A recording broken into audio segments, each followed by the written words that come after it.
Perbedaan pandangan tentang kitab suci sering menjadi bagian dari dialog lintas iman yang dinamis. Dalam kesempatan ini, Pendeta Esra Soru menyampaikan sejumlah pertanyaan dan tantangan terkait kebenaran Al-Quran, sementara Ustadz Adi Hidayat hadir untuk memberikan penjelasan berdasarkan perspektif keilmuan Islam. Video ini disajikan untuk tujuan edukasi dan dialog terbuka, dengan tetap menjunjung tinggi sikap saling menghormati. Atau tanya juga pada orang Islam, apakah kalian percaya bahwa Al-Quran itu adalah satu-satunya kitab yang benar dan tidak bisa salah?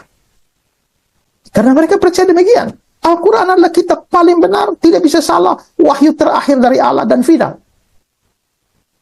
Kalau begitu tanya pada mereka, di mana ada pernyataan eksplisit bahwa Allah berkata kitab ini adalah satu-satunya kitab yang tidak bisa salah, satu-satunya sumber kebenaran, karena itu tolaklah semua kitab yang lain. Ada tidak? Tidak ada. Kalau tidak ada, kok kenapa kalian percaya demikian? Ya. Al-Quranul Karim huwa mu'jizatul Islamil khalidah allati la yaziduha at-taqaddumul ilmi illa rasukhan fil i'jaz. Kaidah pertama, fokus baik-baik. Al-Quranul Karim, Al-Quran yang mulia itu, huwa mu'jizatul Islamil khalidah, adalah mukjizat yang paling abadi dalam Islam. Jadi kalau Anda mendapati mukjizat yang melekat pada para nabi, bahkan sebelum Nabi Muhammad SAW, Anda tidak akan mendapati mukjizat yang terbesar seperti Al-Quran. Perhatikan baik-baik, mukjizat yang terbesar seperti Al-Quran tidak akan pernah Anda dapati kecuali mukjizat yang melekat pada Al-Quran. Bahkan beliau mengatakan khalidah, khalidah, kekal. Ya. Kenapa disebut kekal? Kita teruskan. Allati la yaziduha taqaddumul ilmi illa rasukhan fil i'jaz. Bahkan semakin zaman berkembang, semakin teknologi berkembang, semakin pengetahuan berkembang, Anda tidak akan pernah mendapatkan kekurangan dalam Al-Quran, kecuali Anda dapati setiap isi Quran selaras dengan setiap masanya. Saya memberikan satu gambaran begini. Contoh.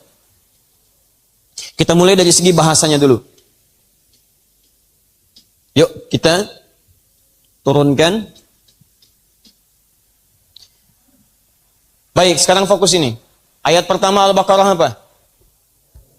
Alif, Lam, Mim. Turunkan. Alif, Lam, Mim. Teruskan setelah itu.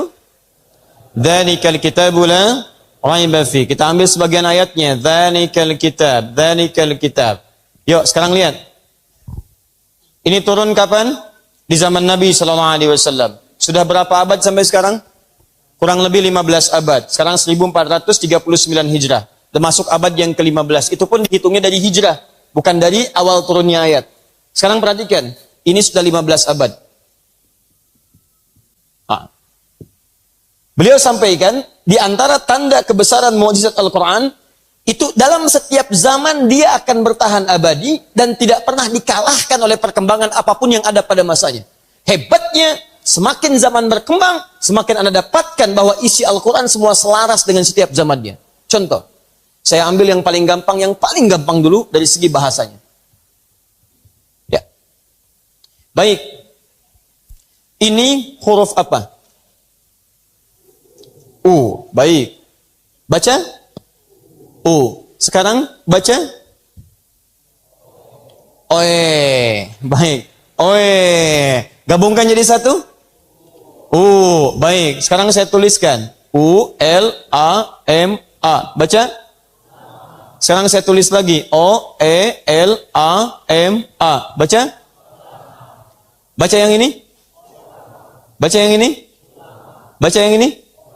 Yang baca O lama angkat tangan. Hah? Demi Allah saya katakan, orang yang pernah mengalami kehidupan 20 tahun ke belakang, 30 tahun ke belakang, mustahil dia akan baca O lama. Dia akan baca ulama. Silakan lihat buku-buku yang masa lalu. Ya, ketika ditulis menggunakan seperti ini, apa bacaannya?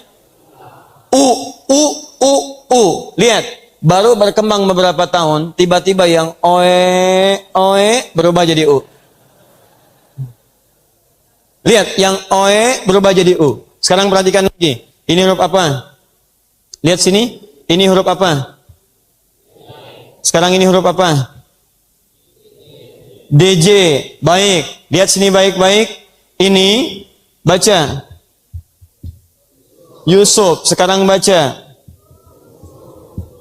Masya Allah.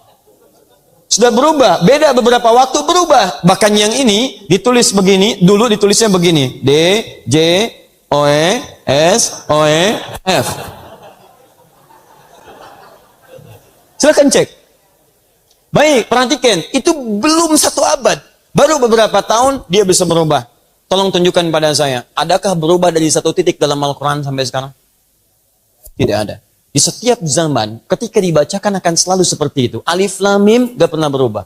Dalikal kitab selalu begitu. Anda mau baca orang jahiliyah, dibaca sampai orang sekarang yang zaman now, tidak akan pernah berubah kalimatnya. Silahkan cek. Sampai ada orang jahiliyah pun kemudian diabadikan kisahnya, kalimatnya akan sama. Dulu baca Alif Lam Mim, sekarang Alif Lam Mim. Besok Alif Lam Mim, sampai besok lagi Alif Lam Mim. Silahkan cek. Demi Allah saya katakan. Tolong tunjukkan pada saya kitab yang dianggap suci di seluruh muka bumi ini. Silahkan lihat oleh Anda. Kalau tidak ada penyesuaian dalam bahasa, mustahil ada di muka bumi. Silahkan cek. Apa bahasa Arab dia misalnya? Bahasa aslinya kitab-kitab yang ada sekarang. Silahkan cek. Saya tidak bisa sebutkan contoh nama kitabnya. Ntar besok saya jadi serangka lagi ya. Yang penting Anda silahkan cek saja. Ada kitab bahkan yang isinya direvisi. Revisi edisi sekian. Ya, oh, ada silahkan cek. Kitab suci edisi revisi. Bahasanya kemudian dilihat lagi, disesuaikan lagi. Bahkan yang paling hebat, ada kitab suci yang di setiap tempat bahasanya beda-beda.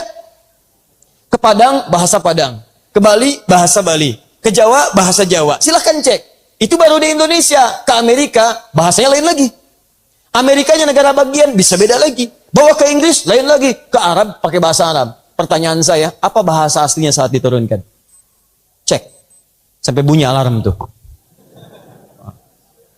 1. Baik. Jadi bagian yang pertama, Anda tidak akan pernah temukan keabadian dalam satu kitab suci kecuali dalam Al-Quran. Tapi yang paling hebat, bukan itu yang ingin ditunjukkan oleh Quran. Jadi kalau dari segi yang ini saja sudah beda dengan yang lain, kita bisa katakan ini bukan perkataan manusia. Karena hukum, ingat, hukum manusia, makhluk akan berbeda dengan hukum Khalik. Ingat baik-baik. Bila ada ditetapkan sebagai Khalik, Tuhan, artinya dia mesti berbeda dengan sifat-sifat makhluk. Misal, manusia punya kekuatan, maka Khalik mesti lebih kuat. Makanya tidak boleh ada seseorang dianggap Tuhan kalau sama dengan kuatnya manusia atau lebih rendah daripada manusia. Saya sampaikan pada Anda, maaf, kayu, kuat mana kayu dengan manusia? Manusia. Halo? Kayu dengan manusia kuat mana? Kuat manusia, jangan dibayangkan kerasnya. Kalau kayu nggak dipegang sama manusia, bagaimana bisa dipukulkan? Lihat, manusia bisa gunakan kayu. Manusia bisa bicara, kayu tidak bisa bicara. Manusia bisa bergerak, kayu nggak bisa bergerak. Anda jangan katakan kayu kuat, memang dia kuat. Tapi kalau nggak dibawa sama manusia, nggak bisa dipukulkan pada orang lain. Nggak bisa dibentuk jadi meja. Jadi kesimpulannya, manusia lebih kuat dibandingkan dengan kayu. Pertanyaannya, kok bisa ada manusia menyembah kayu? Sedangkan hukum ketuhanan mengatakan Tuhan mesti lebih kuat dibandingkan dengan makhluk. Dari pembahasan yang telah kita simak, terlihat bahwa perbedaan pandangan tentang kitab suci sangat dipengaruhi oleh latar belakang teologi dan sumber rujukan masing-masing. Semoga diskusi ini menambah wawasan, memperkaya sudut pandang, dan mendorong kita untuk menyikapi perbedaan dengan ilmu, adab, dan sikap saling menghargai.